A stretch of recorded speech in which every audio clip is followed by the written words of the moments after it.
Ah oğlum nasıl?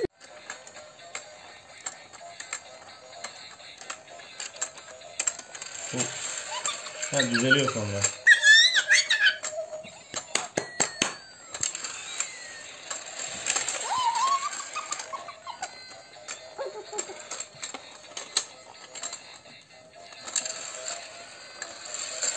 Yaz koy. Güzelmiş. Güzel mi? Sevdin mi? Hiç görmedim. Ekleme.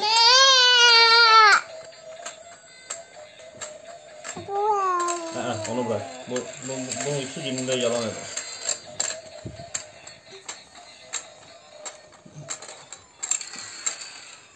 Gitti kafayı taktı ona, yani burada bu var.